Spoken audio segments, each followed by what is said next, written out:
Agradezco esta oportunidad de estar con viejos compañeros, viejos amigos. Ingresé en el PC en el año 1971 y no he encontrado mejor motivo de seguir siendo comunista. Y lo sigo siendo. No tengo ninguna duda de que ser comunista me hizo mejor y me hizo, además, me dio los instrumentos para comprender el mundo, para transformarlo. De eso es lo que modestamente he intentado hacer ante el presente.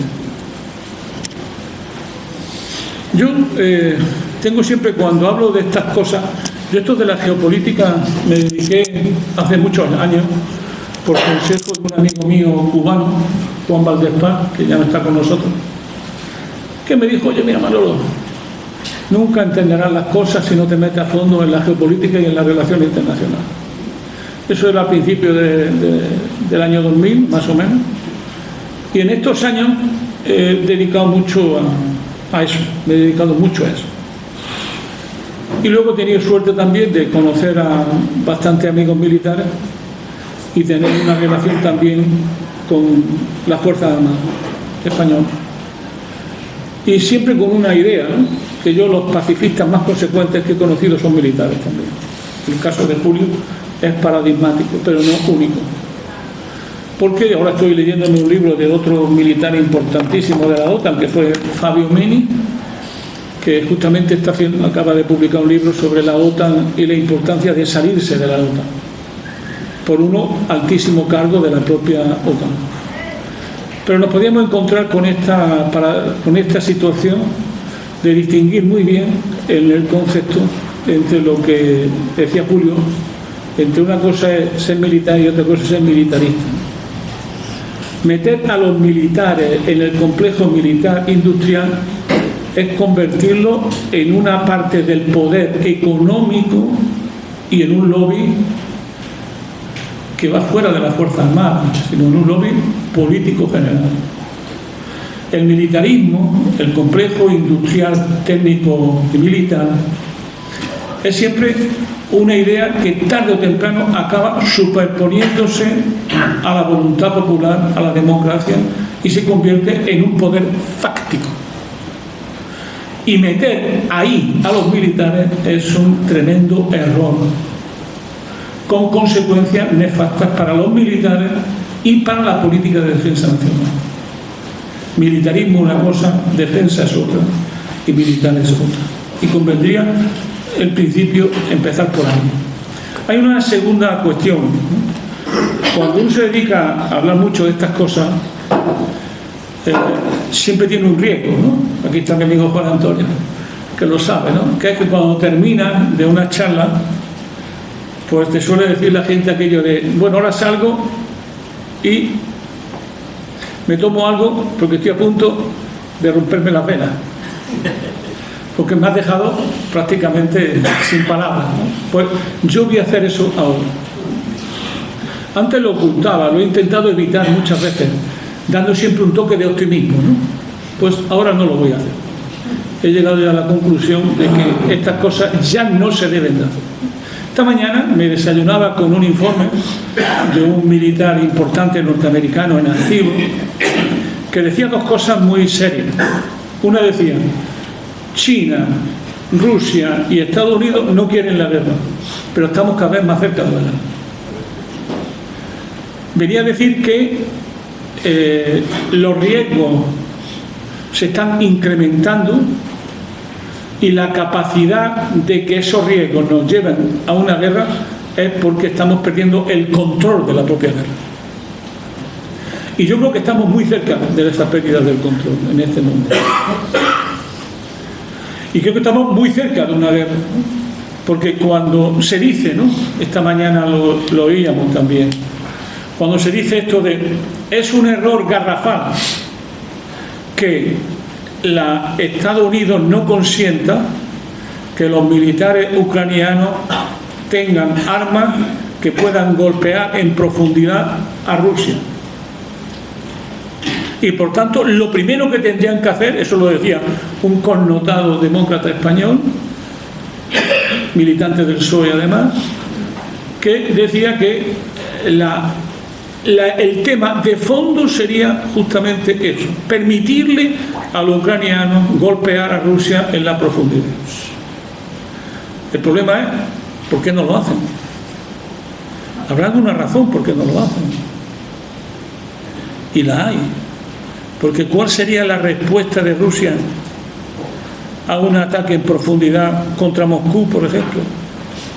Porque la OTAN, desde Gorbachov hasta Putin, se ha ido 1.600 kilómetros hacia el este. Y hoy las armas tipo HIMARS norteamericanas son entre 5 y 7 minutos a Moscú. 5 o 7 minutos a Moscú. Es decir, cualquier ataque en profundidad sobre objetivos estratégicos rusos ya alguna vez se ha intentado. Se está jugando además con la central nuclear de Zaporilla, que es la más grande seguramente de Europa, y la gente no se da cuenta de las consecuencias que tendría todo eso. Es decir, estamos cabalgando en el Tigre y muy cerca del abismo. Por lo tanto, estamos llegando a un nivel donde seguramente muchas de las personas pueden tener alguna que otra ensoñación, pero derrotar militarmente a Rusia no es posible. ¿Quién sabe eso muy bien? Donald Trump. Donald Trump. Quizá lo primero que habría que intentar, yo lo voy a hacer muy brevemente, y será esquemáticamente, entender qué pasa y por qué nos pasa lo que nos pasa. Estoy casi citando literalmente a Ortega. ¿Qué pasa y por qué nos pasa lo que nos pasa? Porque el complejo militar industrial no es un ente autónomo de la política, es parte de la política. De lo que un conocido autor llamó el capitalismo del Pentágono. Porque detrás está, palabra maldita, el imperialismo. Palabra maldita, el imperialismo. ¿Y qué es lo que ha pasado de fondo? Lo que ha pasado de fondo, lo que tenemos delante de nuestros ojos, es algo que ha ocurrido muchas veces ya en la humanidad, que es la crisis de la potencia hegemónica. O sea, la potencia hegemónica en el año 91 decretó un nuevo orden internacional con sus normas. Lo dijo Bush padre. Todos aceptaron, llenos de orgullo, la rendición de Gorbachov, pero al final las promesas que le hicieron a Gorbachov sirvieron para que Estados Unidos dijera: soy el hegemón, soy la fuerza imprescindible y yo he ganado la Tercera Guerra Mundial e impongo un nuevo orden internacional. Y llegó la Pax norteamericana. Llegó la Pax norteamericana, que tuvo muchos nombres. Globalización fue una de ellas. Fue una de ellas. Entonces, ese mundo que todo el mundo quería, pensaba, y una gran parte de la izquierda española lo pensaba y lo sigue pensando, ese mundo que era el mundo inabordable, insuprimible de la hegemonía norteamericana, se está acabando. Ese es el problema que hay detrás político, geopolítico, que ya le pasó a España, que ya le pasó a Holanda, que ya le pasó a Gran Bretaña, que ya le ha pasado y le está pasando a Estados Unidos. En 20 años de hegemonía indiscutida e indiscutible de Estados Unidos, la crisis de la hegemonía norteamericana en el mundo se ha hecho mucho más fuerte, mucho más evidente. Y como el poder es la clave de las relaciones internacionales, la lucha por el poder y la redistribución del poder, es porque ha surgido una fuerza nueva, una fuerza que tiene tal poder que cuestiona la hegemonía de Estados Unidos y busca un nuevo orden internacional diferente al orden que Estados Unidos ha impuesto en el mundo. Ese es el problema real que hay detrás de esto. Problema de poder, de hegemonía en las relaciones internacionales. Entonces, una superpotencia tiene dos caminos, básicamente, para resolver esta crisis de hegemonía. El primer camino sería, como algunos importantes analistas norteamericanos hicieron hace ya muchos años, entre ellos Brzezinski, Merkheimer, Kenneth Ward y tantos otros, que viene un mundo multipolar y Estados Unidos tiene que hacer un esfuerzo para gobernarlo. Pero hay otra posición, que es la dominante en Estados Unidos, de lo que se ha llamado los imperialistas liberales, los demócratas norteamericanos. Y esa posición era oponerse a esos cambios usando el superávit que tiene Estados Unidos en las relaciones internacionales, que es su poder militar, su poder político-militar y técnico-militar. Nadie tiene 800 bases militares en el mundo como tienen ellos. Nadie tiene la capacidad de despliegue, de proyección humana que tienen los navíos norteamericanos. Nadie tiene la capacidad infinita económica para seguir endeudándose, mantener al dólar todavía como moneda de reserva y financiando con ese dólar que todos pagan o pagamos su complejo militar e industrial. Aún hoy el presupuesto militar norteamericano es 3 veces el presupuesto militar chino, y la OTAN ha gastado en el año pasado el 52% de todo el gasto militar del mundo, y el presupuesto militar de la parte europea de la OTAN es 3 veces el presupuesto del enemigo a batir, que es Rusia. Es decir, lo que estamos viviendo ha sido fundamentalmente la reacción de una potencia en crisis cuestionada para evitar la crisis y para continuar con su hegemonía mundial. Y eso ha fracasado. Por eso la guerra está más cerca, porque eso ha fracasado. ¿Y por qué ha fracasado? Primero, por una cuestión que cuando se habla y se ríe uno de Donald Trump, yo digo pensando, bueno, esta gente que ignorante, ¿eh? Este señor Donald Trump ha vuelto por segunda vez a ser presidente de Estados Unidos. Algo tendrá, ¿no? Aparte de su belleza y de ese pelo tan florido. Algo tendrá. Lo que no sabíamos, lo que la gente no sabe, es que Estados Unidos está viviendo una crisis como sociedad y como Estado de enormes proporciones. Esa es la clave de Estados Unidos. Vive una guerra civil latente, solo comparable a la guerra de sucesión norteamericana del siglo XIX. Eso es Donald Trump. Por eso Donald Trump existe. Sin ese dato no entendemos, porque si no acabamos apoyando a Biden frente a Donald Trump. Y uno y otro son dos tipos de imperialismo que coinciden en lo fundamental y divergen en los métodos, que son siempre accesorios. Entre los imperialistas liberales, que son los demócratas, apoyados por la izquierda europea, empezando por el Partido Socialista, y los imperialistas conservadores, apoyados por Donald Trump, que hoy no están por la guerra. ¿Y por qué no están por la guerra? Porque la están perdiendo. Y hay que poner orden en la casa.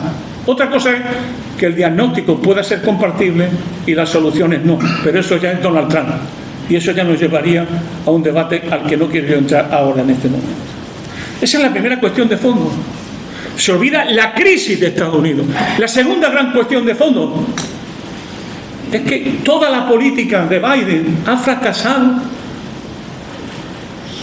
porque no han conseguido doblegar a Rusia. Hoy Rusia es más fuerte que hace 3 años. Se ha convertido ya en la 4ª economía del mundo en paridad de compra, y su complejo militar e industrial ya es enorme. Produce más y más barato que los estadounidenses. Producen ellos más que toda la OTAN juntos. Y tienen un presupuesto de 149.000 millones de dólares. 149.000 millones de dólares. Un tercio menos que el presupuesto de la OTAN europea. Algo está pasando en la industria, en la industrialización, en la construcción de armamentos, en las nuevas tecnologías, en el uso de nuevas tecnologías. O sea, han fracasado a la hora de liquidar a Rusia. Oye, ¿y por qué liquidar a Rusia? ¿Por qué meterle el dedito a Rusia? ¿Por qué crearle conflictos permanentemente desde que llegó Putin? ¿Por qué? Rusia no es el problema. Rusia es una guerra proxy, es una guerra por delegación. El problema es China. Y ellos llegaron, con buena lógica, a mi entender, a la idea de que la clave para derrotar a China y obligarle a sentarse y aceptar un nuevo acuerdo como el del Hotel Plaza del año 1985, que arruinó para Japón y que sigue ahí arruinada, es destruyendo a Rusia. Y, fijaros, todos los inmensos recursos de Rusia, ponerlos a disposición del capitalismo frente a China. Ese era el objetivo real. Cambiar al equipo dirigente ruso y derrotarlo militarmente y económicamente, llevándolo al paleolítico superior a través de desconectarlo de las redes financieras internacionales. Eso ha fracasado. Hoy Rusia es mucho más fuerte que hace 3 años. Luego, algo hay que no funciona. Y luego, por otro lado, la hegemonía de China se está construyendo paradójicamente, ¿no? Yo, que soy un viejo rojo, siempre me suele poner cachondo, lo diré así, cuando veo a un país comunista defendiendo el libre cambio y un país supercapitalista defendiendo el proteccionismo, ¿no? A mí me llena de emoción, de verdad, me llena de emoción. Tengo muy pocas emociones últimamente, pero esas me llenan siempre de emoción. ¿Por qué hace eso? Pues con lo mismo que hacían los estadounidenses. Tú eres partidario del libre cambio cuando tienes una productividad y una riqueza superior a los demás. ¿Qué ocurre? Que China ha conquistado la primera posición con las reglas de Estados Unidos, devolviéndoselas. Y hoy la economía china, la tecnología china, su capacidad de intervenir en cosas tan importantes como la inteligencia artificial, es muy superior a la de Estados Unidos. Y conforme creen que se acercan, se van alejando más los otros. Dicho de otra manera, la política de Estados Unidos para impedir el surgimiento de un nuevo orden internacional multipolar, más justo inclusive, ha fracasado. ¿La paradoja dónde está? La paradoja tiene que ver con Sánchez y su gobierno, y tiene que ver con los países europeos. Llega Donald Trump y plantea: hay que poner fin a la guerra de Ucrania. Y no lo plantea porque sea amigo de Putin. Estas cosas que suelen decir los medios de comunicación del PSOE en España, a mí me llena también de emoción. Siempre porque están perdiendo la guerra y lo saben. Y que el problema de fondo de Estados Unidos es que el día que deje de ser el dólar la moneda de reserva, ya no se puede financiar el ejército norteamericano ni las bases militares en el mundo. Y además, eso obligaría a Estados Unidos a comportarse como cualquier país del mundo, que tiene un déficit comercial de enormes dimensiones, que tiene gravísimos problemas financieros, que tiene una deuda enorme y que tiene que hacer una política de ajuste estructural, lo que ellos han ido imponiendo a todo el mundo. Es el único país que con déficit recurrente, con deudas colosales, sigue emitiendo moneda, y nosotros, y con esa moneda financiando su guerra en todo el mundo. Donald Trump sabe que eso se está acabando y que el peligro que hay es que la economía norteamericana salte por los aires. No voy a entrar en el tema de los aranceles, ustedes ya lo saben, no voy a entrar mucho en eso. Pero solo decirles que ese es el problema real que tiene esta. Y termino. ¿Por qué planteo que la guerra está más cercana? Porque la rama europea de la OTAN está en contra de cualquier arreglo pacífico en Ucrania. Son los europeos los que más han perdido en esta guerra, los que cada vez tienen menos autonomía estratégica, los que son incapaces de definir su futuro al margen de Estados Unidos, son los que están impidiendo la paz en Ucrania y nos sitúan al borde de la guerra. ¿Cuándo se acabó la autonomía estratégica de Estados Unidos? Perdón, de Europa. Esa que decía el gran Josep Borrell. El gran Josep Borrell. ¿Cuándo se acabó? Un día que volaron por los aires el Nord Stream 1 y el Nord Stream 2. Miles de millones dinamitados porque ahí le entraba gas a Alemania y a Europa mucho más barato, y gas más barato en abundancia y con contratos por decenas de años. Se acabó el modelo alemán con eso. Entonces el problema es, ¿cómo es posible que Francia, Alemania, Países Bajos, que Europa esté pasando por un momento dramático económico y sigan planteando la guerra? ¿Por qué? ¿Por qué? Y ese por qué nos lleva a otro problema, y definitivamente termino, que es la propia crisis de la Unión Europea y sus relaciones con Estados Unidos. La clave está ahí, en una crisis de la Unión Europea, porque esto que viene ahora no es nada más que la consecuencia de otra crisis, la del 2008 con Antonio, la del 2008, la crisis de la subprime, la crisis del sistema financiero internacional. Ahí empieza la crisis de Estados Unidos de hegemonía en el mundo. Y hoy estamos recogiendo aquello. De esa crisis estamos viviendo. ¿Y cuál es el problema que tiene Europa? Que Europa ha tenido un sueño. La Unión Europea es un viejo sueño. Buscarse un buen enemigo para superar la crisis interna y ir superando la crisis interna a base de militarizar la sociedad, la economía y el Estado. Ese es el gran proyecto que llevó a la élite europea, a la socialdemocracia europea, a comprar el discurso de Biden y someterse a él hasta el final. ¿Qué ocurre ahora? ¿Cómo te desenganchas de Rusia? ¿Cómo te desenganchas de China? ¿Cómo te planteas un cambio de modelo cuando el presidente de Estados Unidos es Donald Trump? ¿Qué es lo que es? ¿Y qué plantea? Que hay que salirse de Ucrania si queremos enfrentarnos de verdad a China, porque lo de Ucrania está terminado. Pero eso lo sabe Zelensky, eso lo saben los militares de la OTAN, eso lo sabe el alto Estado Mayor ucraniano. No van a usar las armas que tienen en algún momento, no van a provocar, no van a intervenir. Y si intervienen, ¿qué hacemos los demás? Por lo tanto, termino. Lo de la guerra y la paz hoy es un problema de actualidad, mucho más que el apagón que tuvimos el otro día. Muchas gracias.